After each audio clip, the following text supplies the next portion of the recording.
Hola, hola a todos y bienvenidos de nuevo al canal Emigrar con Ana. Hoy, como cada lunes y viernes, vamos a hablar sobre las últimas noticias desde España. La primera noticia de la que queremos hablar con todos vosotros es sobre las ciudades con alquiler más barato en la provincia de Alicante. Anteriormente hemos comentado las ciudades más baratas, más caras para comprar una vivienda y también un poquito sobre alquiler, y hoy llega el turno de alquiler en nuestra provincia de Alicante. Como sabéis, aunque sea la misma provincia, sí que es una región bastante amplia, por lo que los precios pueden ser muy diferentes, creedme, de una población o de un municipio a otro. Y hoy os traemos los más económicos. Vamos allá. El primero, el más económico, mejor dicho, que son dos porque van a la par, es Elda y Alcoy. Elda aquí y Alcoy era el siguiente, de 6,8 euros por metro cuadrado, lo que significa que un piso de 100 metros cuadrados, para que sea más fácil de calcular, puede costar 680 euros en estos lugares. Obviamente hay pisos más baratos, si es menos de 100 metros cuadrados, se pueden encontrar pisos por 500, 600 euros fácilmente, o incluso un poco más económicos, pero la media serían 680 euros un piso de 100 metros cuadrados. Elche le sigue un lugar donde hemos grabado muchísimos vídeos. Si ponéis Emigrar con Ana Elche, os saldrán un montón de vídeos de diferentes barrios de este municipio cercano a Alicante. Un lugar que eligen muchísimas familias las que nos contratan para la prestación de servicios en nuestra consultoría, por lo que os damos muchísimas gracias por toda la confianza depositada en nosotros. Elche tiene un precio de 840 euros por un piso de 100 metros cuadrados. Sinceramente, pisos más pequeñitos, pues sí, se pueden encontrar por 500 y algo. A partir de 500 euros, 600, 700, se puede encontrar 800 ya fácilmente. Guardamar de Segura, un lugar también que os hemos grabado aquí en el canal, igual que Elche, Elda o Alcoy, cuesta un piso de 100 metros cuadrados 910 euros al mes de media.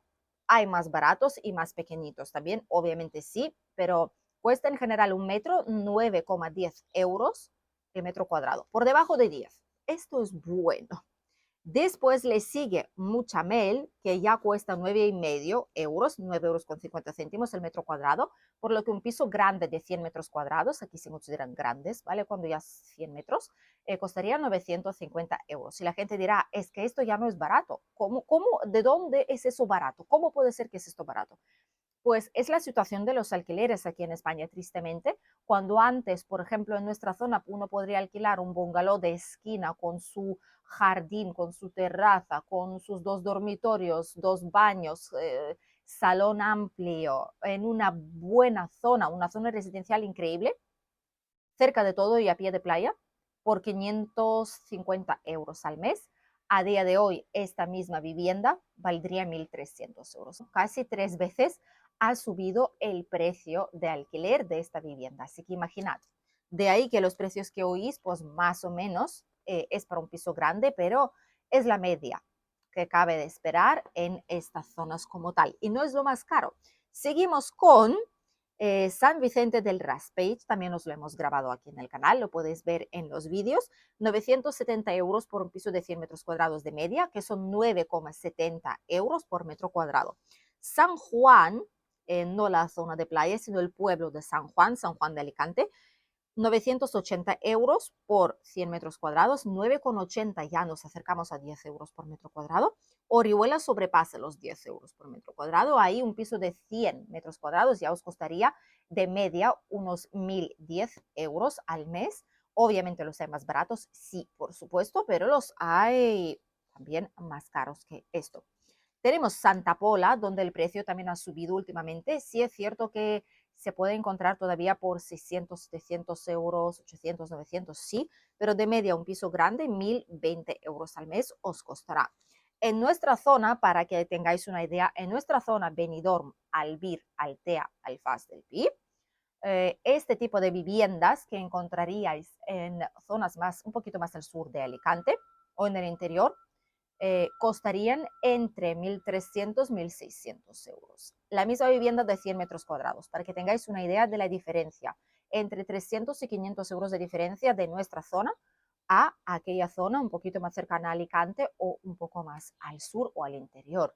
Así que la diferencia es bastante grande. Por eso se dice que aquellas zonas sí son más económicas, pero el precio de la vivienda obviamente no lo es todo. Si uno viene aquí para trabajar, tenéis que buscar no solo vivienda barata, porque obviamente es una parte muy importante, sino también de una zona donde ofrezca empleo, ofrezca posibilidades de empleo según vuestra profesión, donde podéis crecer e integraros en la sociedad, en la economía de la región y empezar una vida social y económica aquí en la zona, por lo que no todas las poblaciones descritas anteriormente, ahora mismo en la noticia, sirven para estos casos. Se sigue pidiendo los seguros de impagos. El aval bancario es una excepción más bien, porque el aval bancario no os lo dan, a no ser que tengáis ingresos fijos aquí en España, a no ser que vean que tenéis contrato fijo. Es como un crédito, pedir un crédito al banco, nada más llegar, nadie os lo va a dar. Además, ese dinero os lo bloquean en la cuenta y así dan el aval bancario.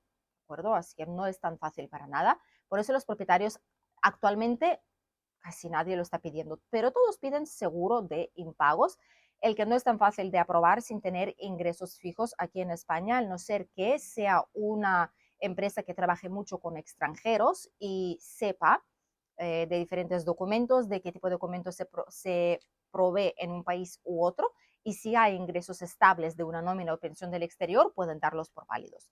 Pero la mayoría de ese tipo de aseguradoras aún así siguen sin conocer esta parte, sin arriesgarse, y prefieren solamente los que trabajan y cotizan aquí en España.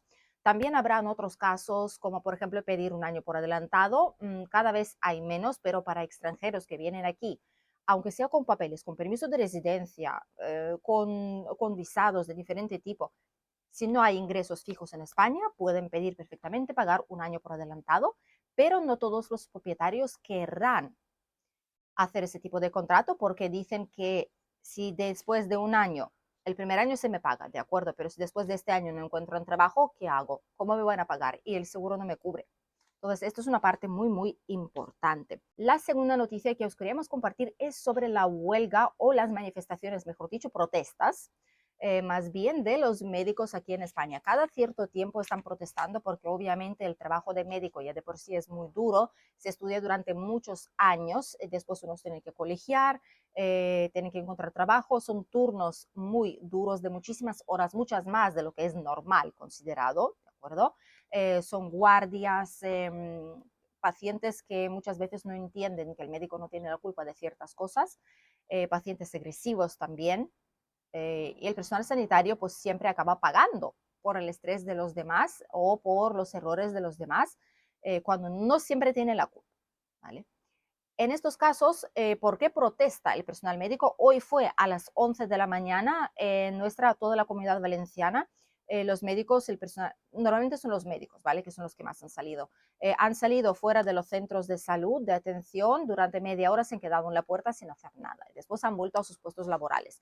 Me imagino que los pacientes y la gente lo ha entendido, ¿vale? Pero aún así puede pasar algún tipo de conflicto.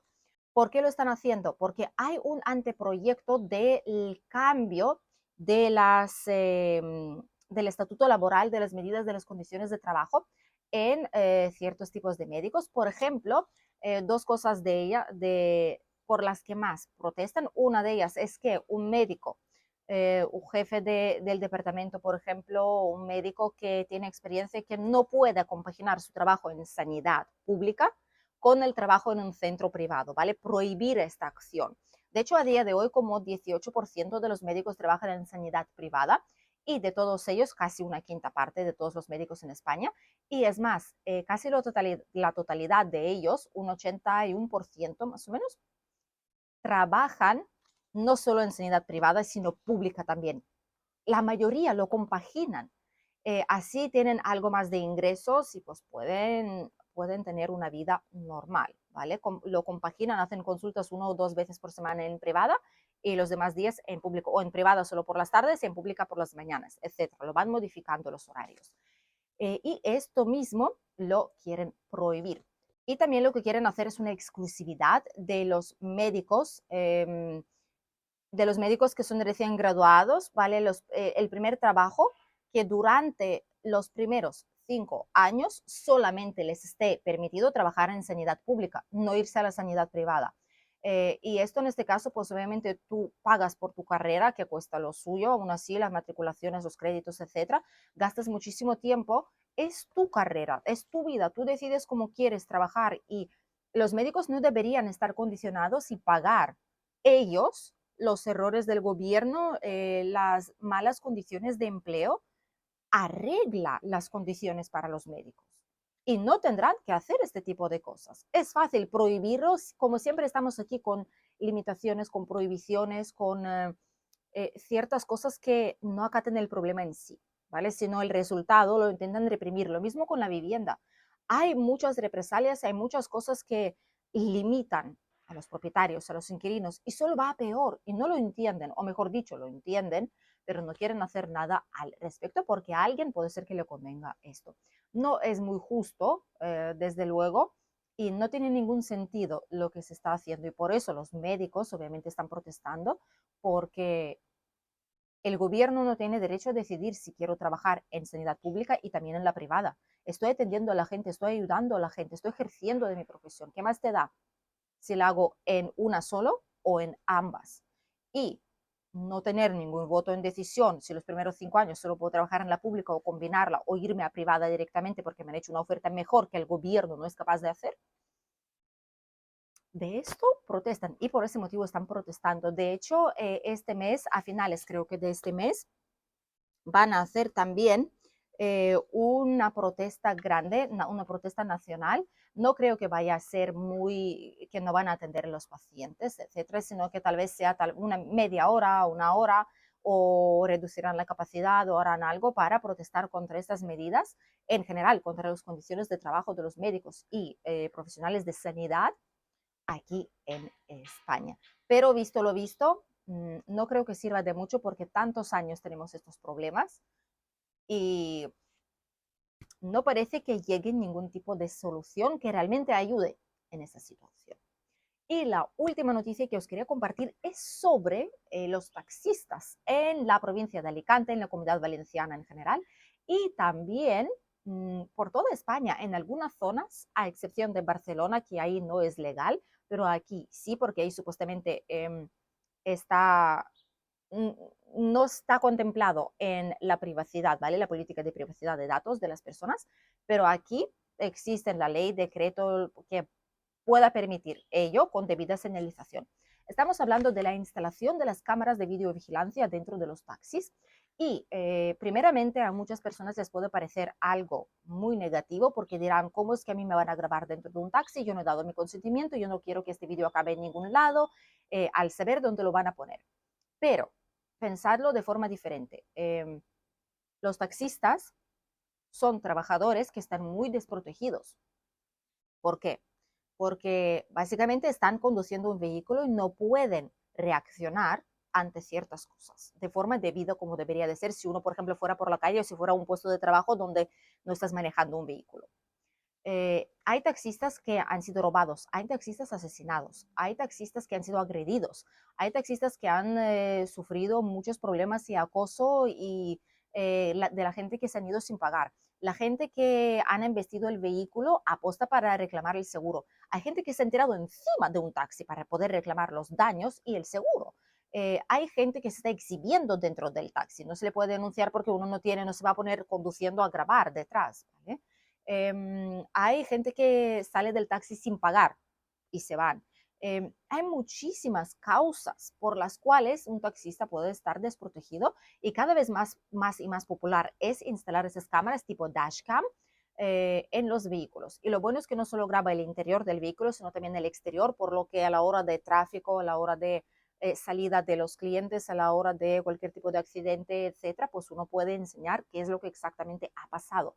Y los taxistas así se protegen, sinceramente, porque muchos lo han sufrido, nunca sabes lo que te puede pasar, clientes borrachos que no pagan, que se ponen agresivos, etcétera, etcétera, o te dicen que se han olvidado cierta cosa ahí, que tú lo has robado cuando realmente se ve que el asiento está vacío después y que no hay absolutamente nada ahí, pues para protegerse un poco se suelen hacer estas cosas. No solo aquí en la provincia de Alicante, cada vez más, porque es una zona muy turística, pero también al norte de España, en otras provincias, en otras comunidades autónomas, se puede hacer y se hace más y se agradece la verdad, porque también para los clientes supongo que a la hora de sentarse en un taxi así, todo va a ser dentro de lo que cabe de forma legal. No te van a alterar el taxímetro, el precio, no te van a decir que no le has dado un billete cuando se ve que realmente se lo has dado. Evitas sorpresas, no solo el cliente, sino el taxista también, por lo que creo que es una buena medida a tener en este tipo de servicios de transporte, al fin y al cabo, aquí en España, que se sigue usando mucho, sobre todo si uno no cuenta con un vehículo, si es una emergencia, si es un turista o lo que sea. Los taxis se siguen usando aquí en nuestro país y es una medida estupenda para muchos como protección o como el poder de demostrar ciertos hechos con estas grabaciones. Eso sí, cuando veáis un taxi con una cámara instalada, tiene que haber una pegatina o un algo que indique claramente de que este taxi cuenta con una dashcam para que sepáis que os están grabando. Si esto no está indicado o si el taxista no os lo indica, pues obviamente utilizarlas no sería legal. Pero si la veis podéis preguntar y si no estáis cómodos, pues ya podéis decidir si queréis seguir en el taxi o si queréis esperar otro taxi que no tenga cámara. Pero cada vez más y más vehículos sí que lo están teniendo. Hasta aquí las noticias de hoy. Espero que os haya resultado interesante e informativo. Y nosotros nos vemos este próximo miércoles aquí en el canal con un nuevo vídeo. Adiós.